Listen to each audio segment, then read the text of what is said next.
Goose bumps ಇದೊಂದು ಪದ ಸಾಕು ರಾಮಾಯಣ ಟ್ರೈಲರ್ ಬಗ್ಗೆ ಹೇಳಕ್ಕೆ. ಏನ್ ಮಾಡಿದ್ದಾರೆ ಅಂದ್ರೆ ನಮ್ಮ ಎಸ್ ಸರ್ ಅವರು ಈ ಪಾತ್ರಕ್ಕಾಗಿ ಎಷ್ಟೊಂದು ತಯಾರಿ ಪಡಿಸಿದ್ದಾರೆ ಅಂತ ಆ ಒಂದೊಂದು ಫ್ರೇಮ್ ಅಲ್ಲೂ ಕೂಡ ಗೊತ್ತಾಗ್ತಾ ಇದೆ. ನಿಜವಾಗ್ಲೂ ಈ ಚಿತ್ರ 2,000 ಕೋಟಿ ಎಲ್ಲ ಮೇಲೆ ಹೋಗ್ತದ ಅಲ್ಲ ಇನ್ನೂ ಜಾಸ್ತಿ ಹೋಗ್ತದ, ಇದು ಭಾರತದ ಅತಿ ದೊಡ್ಡ ಪಿಕ್ಚರ್ ಆಗುತ್ತದ. ಆದರೆ ಅಷ್ಟೇ ಅಲ್ಲ, ಈ ಟ್ರೈಲರ್ ಬಗ್ಗೆ ಒಂದೊಂದು ಡೀಟೇಲ್ ಆಗಿ ಒಂದೊಂದು ಫ್ರೇಮ್ ಬಗ್ಗೆ ಆಗ್ಲಿ ನಾವು ಮಾತಾಡಕ್ ಹೋಗ್ತಾ ಇದೀವಿ. ಈ ಒಂದು ವಿಡಿಯೋನ ಕಂಪ್ಲೀಟ್ ಆಗಿ ನೋಡಿ. ಅಂಡ್ ಇನ್ನೊಂದು ಏನಂದ್ರೆ, ಈ ವಿಡಿಯೋದಲ್ಲಿ ಕಂಪ್ಲೀಟ್ ಬ್ರೇಕ್ ಡೌನ್ ಮಾಡ್ತೀನಿ. ಅಂದ್ರೆ ಒಂದೊಂದು ಟೀಸರ್ ಇಂದ ಟ್ರೈಲರ್ಗೆ ಎಷ್ಟೊಂದು ಬೆಟರ್ ಮಾಡಿದ್ದಾರೆ ಅವರು ಅಂತ, ಇನ್ನು ಪಿಕ್ಚರ್ ಬರುವಾಗ ಇನ್ನು ಯಾವ ತರ ಏನ್ ಎಕ್ಸ್ಪೆಕ್ಟ್ ಮಾಡ್ಬೋದು ಅಂತ ಅವ್ರ ಕೈಯಿಂದ. ನಮಸ್ಕಾರ ಎಲ್ಲರಿಗೂ, welcome back to my channel. So ಇವತ್ತು ನಾವು ಮಾತಾಡಕ್ ಹೋಗ್ತಾ ಇರೋದು ರಾಮಾಯಣ ಟ್ರೈಲರ್ ಬಗ್ಗೆ. ಸೊ ನಾನಂತೂ ರಾತ್ರಿ ತುಂಬಾನೇ ವೇಟ್ ಮಾಡ್ತಾ ಇದ್ದೆ. ಮೇಯ್ನ್ ಆಗಿ ನಾವು ವೇಟ್ ಮಾಡ್ತಾ ಇದ್ದದ್ದು ನಮ್ಮ ಎಸ್ ಸರ್ ಅವ್ರದ್ದು ಮೂವಿ ಬರ್ತಾ ಇದೆ ಅಂದ್ರೆ ಯಾರು ವೇಟ್ ಮಾಡ್ತಿರ್ತಾ ಇದೆ. ಸೊ ಅದೇ ತರ ನಾನು 3 ಗಂಟೆ ತನಕೆಲ್ಲ ವೇಟ್ ಮಾಡ್ತಾ ಇದ್ದೆ. ಇದು 4:15 ಏನೋ ರಿಲೀಸ್ ಆಗಿರೋದು. ಸೊ ನಾನು ಹೆಂಗಿದ್ರು ನೋಡ್ಕೊಂಡೇ ಮಲ್ಕೊಳ್ಳೋದು ಅಂತೇಳಿ ವೆಯ್ಟ್ ಮಾಡ್ತಾನೆ ಇದ್ದೆ. ಬಟ್ ನೋಡೋಕ್ಕಾಗಿಲ್ಲ. ಬೆಳಿಗ್ಗೆ ಎದ್ದು ನೋಡುವಾಗ ಮಿಸ್ ಆಯ್ತಲ್ಲ ಅಂತ ಆಯ್ತು. ಬಟ್ ಬೆಳಿಗ್ಗೆ ಎದ್ದಾಗ್ಲೇ ಫಸ್ಟ್ ನಾನು ನೋಡಿದೆ ರಾಮಾಯಣ ಟ್ರೈಲರ್. ಸೊ ಯಾವ ತರ ಮಾಡಿರ್ತಾರೆ ಏನು ಅಂತ. ಅಂಡ್ ಮೇಯ್ನ್ ಆಗಿ ಒಂದು ಭಯ ಏನಿತ್ತು ಅಂದ್ರೆ, ಅವತ್ತು ಆದಿಪುರುಷ್ ಅದೇ ತರ ತುಂಬಾ ದೊಡ್ಡ ಎಕ್ಸ್ಪೆಕ್ಟೇಷನ್ ಕೊಟ್ಟು ಲಾಸ್ಟಿಗೆ ಅವ್ರು ಏನೋ ಒಂದು ಸಣ್ಣ ಒಂದು ಇಶ್ಯೂ ಇಂದ ಏನೆಲ್ಲ ಆಯ್ತು. ಬಟ್ ಇದು ಅದೇ ತರ ಆಗ್ಬಾರ್ದು ಅಂತ ನಾನು ತುಂಬಾ ಪ್ರೇ ಮಾಡ್ತಾ ಇದ್ದೆ. ಬಿಕಾಸ್ ಎಲ್ಲರಿಗೂ ಅಂದ್ರೆ ನಮ್ಮ ಎಸ್ ಸರ್ ಅವರು ಹೋಗಿ ಬಾಲಿವುಡ್ ಅಲ್ಲಿ ಮಾಡ್ತಾ ಇರುವಂತ ಮೊದಲನೇ ಚಿತ್ರ. ಸೊ ಈ ಪಿಕ್ಚರ್ ಅಂತೂ ಸೂಪರ್ ಡೂಪರ್ ಹಿಟ್ ಆಗ್ಬೇಕು ಅಂತಾನೆ ಎಲ್ಲರೂ, ನಮ್ಮ ಇಡೀ ಕನ್ನಡಿಗರ ಆಸೆ ಅದು. ಸೊ ಅವ್ರದ್ದು ಈ ಪಿಕ್ಚರ್ ಇನ್ನೂ ಸಕ್ಸಸ್ ಆಗಲಿ ಅಂತ ಹೇಳಿ ಆತರ ನಾವು ಥಿಂಕ್ ಮಾಡ್ಕೊಂಡು ಟ್ರೈಲರ್ ಬರೋಣ. ಸೊ ಟ್ರೈಲರ್ ಅಲ್ಲಿ ಮೊದಲನೇ ಫ್ರೇಮ್ ಅಲ್ಲೇ ನಮ್ಮ ಎಸ್ ಸರ್ ಅವ್ರನ್ನ ನೋಡಿ, ಅದು ಏನು ಅಂತ ಗೊತ್ತಿಲ್ಲ, ಅವರು ಆ ಒಂದು ಪಾತ್ರದಲ್ಲಿ ಬೇರೆ ಯಾರನ್ನೂ ನೋಡಕ್ಕಾಗಲ್ಲ ಆ ತರ ಆಯ್ತಿದೆ. ಇವಾಗ ಏನಂದ್ರೆ ಅವ್ರೊಬ್ರಿಂದನೇ ಆ ಒಂದು ಪಾತ್ರಕ್ಕೆ ಜಸ್ಟಿಸ್ ಕೊಡಕ್ ಆಗುತ್ತೆ ಅಂತ ಆ ತರ ಎಲ್ಲ ಫೀಲ್ ಆಗ್ತಾ ಇದೆ. ಬಿಕಾಸ್ ಆ ಪಾತ್ರಕ್ಕೆ ಬೇರೆ ಯಾರು ಆಪ್ಟ್ ಆಗಲ್ಲ ಅಂತ ಆ ತರ ಫೀಲ್ ಆಗ್ತಾ ಇದೆ. ಅಂಡ್ ಮೇಯ್ನ್ ಆಗಿ ಏನಂದ್ರೆ, ಅವ್ಳು ಬರೋ ಒಂದೊಂದು ಅಷ್ಟೊಂದು ಆರಾ ಮತ್ತೆ ಸ್ಕ್ರೀನ್ ಪ್ರೆಸೆನ್ಸ್ ಅವ್ರು ತರ್ತಾ ಇದ್ದಾರೆ. ನಂಗೇನು ಫೀಲ್ ಆಗ್ತಾ ಇದೆ ಅಂದ್ರೆ, ರಣಬೀರ್ ಕಪೂರ್ ಅವ್ರನ್ನೇ ಓವರ್ ಶಾಡೋ ಮಾಡಿದ್ರ ಅಂತ. ಅಂದ್ರೆ ರಾವಣ ಅಷ್ಟು ಒಂದು ಚೆನ್ನಾಗಿ ಕಾಣಿಸ್ತಾ ಇದ್ದಾರೆ. ಅಂಡ್ ಅಷ್ಟು ಅವರು ಆ ಪಾತ್ರನ ಎಷ್ಟು ಜಸ್ಟಿಸ್ ಮಾಡಕ್ಕಾಗ್ತದೆ ಅಷ್ಟು ಒಂದು ಎಫೆಕ್ಟ್ ಹಾಕಿ ಅವರು ನಮ್ಮ ಎಸ್ ಸರ್ ಅವರು ಮಾಡಿದ್ದಾರೆ.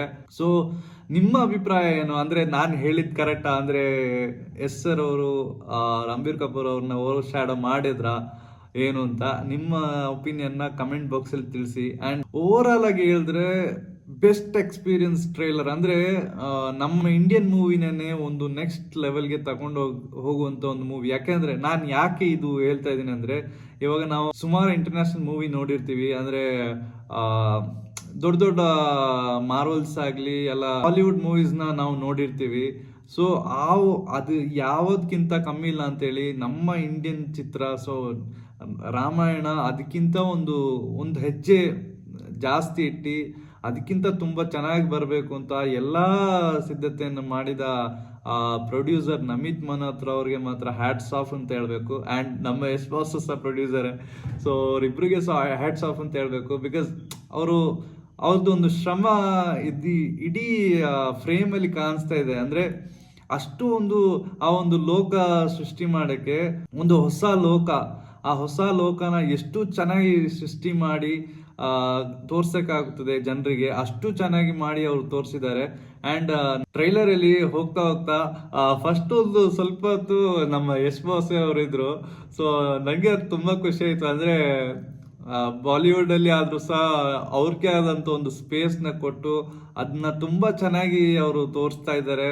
ಅಂಡ್ ಫಸ್ಟ್ ಅಂತಲ್ಲ, ಎಂಡಿಂಗ್ ಕೂಡ ನಮ್ಮ ಯಶ್ ಬಾಸ್ ಇತ್ತು. ಸೊ ಅದು ಸಹ ನಂಗೆ ತುಂಬಾನೇ ಖುಷಿ ಆಯ್ತು. ರಣಬೀರ್ ಅವರು ತುಂಬಾನೇ ಚೆನ್ನಾಗಿ ಮಾಡಿದ್ದಾರೆ. ಅಂಡ್ ಸೀತಾ ಆಗಿ ಸಾಯಿ ಪಲ್ಲವಿ ಅವರು ಕೂಡ ತುಂಬಾನೇ ಚೆನ್ನಾಗಿ ಮಾಡಿದ್ದಾರೆ. ಅಷ್ಟು ಚೆನ್ನಾಗಿ ಕಾಣಿಸ್ತಾ ಇದ್ದಾರೆ ಅವರು. ಪ್ರತಿಯೊಂದು ಕ್ಯಾರೆಕ್ಟರ್ನ ಸಹ ಅವರು ನೋಡಿ ನೋಡಿ ಸೆಲೆಕ್ಟ್ ಮಾಡಿ ಮಾಡಿಸಿದ್ದಾರೆ. ಬ್ಯಾಕ್ ಗ್ರೌಂಡ್ ಸ್ಕೋರ್ ಆಗ್ಲಿ, ಎ ಆರ್ ರೆಹಮಾನ್ ಸರ್ ಆಗ್ಲಿ, ಇಲ್ಲ ಹ್ಯಾನ್ಸ್ ಅವರ್ ಆಗ್ಲಿ, ಅಲ್ಲ ಎಷ್ಟು ಚೆನ್ನಾಗಿ ಮಾಡಿದ್ದಾರೆ ಅಂದ್ರೆ ಪ್ರತಿಯೊಂದು ಅಂದ್ರೆ ಫಾಲ್ಟ್ ಅಂತ ಹೇಳಕ್ಕೆ ತುಂಬಾ ಕಡಿಮೆನೆ. ನಾವು ಅವತ್ತು ಎಲ್ಲರೂ ಟೀಸರ್ ನೋಡಿರ್ತೀವಿ. ಸೊ ಟೀಸರ್ ನೋಡಿದಾಗ ಸುಮಾರು ಜನಕ್ಕೆ ಒಂದ್ ದೊಡ್ಡ ಎಕ್ಸ್ಪೆಕ್ಟೇಷನ್ ಏನಿತ್ತು ಅದೆಲ್ಲ ಫೇಲ್ ಅಂತ ಆ ತರ ಫೀಲ್ ಆಗಕ್ಕೆ ಸ್ಟಾರ್ಟ್ ಆಗಿತ್ತು ಸುಮಾರು ಜನಕ್ಕೆ. ಯಾಕಂದ್ರೆ ಅವತ್ತು ಏನೆಲ್ಲ ಮಿಸ್ಟೇಕ್ಸ್ ಇತ್ತು, ಆ ಮಿಸ್ಟೇಕ್ಸ್ ಏನಿದೆ ಆ ಮಿಸ್ಟೇಕ್ಸ್ನೆಲ್ಲ ಓವರ್ಕಮ್ ಮಾಡಿ ಟ್ರೈಲರ್ ಅಲ್ಲಿ ಅದಕ್ಕಿಂತ 100% ಬೆಟರ್ ಆಗಿ ಒಂದೊಂದು ಫ್ರೇಮ್ನ ಸಹ ಅಷ್ಟು ಚೆನ್ನಾಗಿ ಮಾಡಿ ಅವರು ಪ್ರೆಸೆಂಟ್ ಮಾಡಿದ್ದಾರೆ. ಆ್ಯಂಡ್ ಇನ್ನೊಂದೇನೆಂದ್ರೆ ಅವ್ರದ್ದು ಎಲ್ಲಾ ವಿಜುವಲ್ಸ್ ಕೂಡ ಅಂದ್ರೆ ಪ್ರತಿಯೊಂದು ಫ್ರೇಮ್ ಬೈ ಫ್ರೇಮ್ ಕೂಡ ಅಷ್ಟೊಂದು ಚೆನ್ನಾಗಿ ಮಾಡಿದ್ದಾರೆ ಅವರು. ದ ರಿಯಲ್ ಮೈಥಾಲಜಿ ಇದಕ್ಕಿಂತ ಬೇರೆ ಯಾವುದು ಆಗಕ್ಕೆ ಚಾನ್ಸ್ ಇಲ್ಲ. ಅಂದ್ರೆ ನಮ್ಮ ಇಂಡಿಯನ್ ಚಿತ್ರ ಇಡೀ ಲೋಕಕ್ಕೆ ತೋರ್ಸಕ್ ಹೋಗ್ತಾ ಇದೆ. ಸೊ ಈ ಒಂದು ಚಿತ್ರ ಎಲ್ಲಾ ಹಾಲಿವುಡ್ ಚಿತ್ರ ಸಹ ಬೀಟ್ ಮಾಡಕ್ಕೆ ಚಾನ್ಸಸ್ ತುಂಬಾನೇ ಜಾಸ್ತಿ ಇದೆ.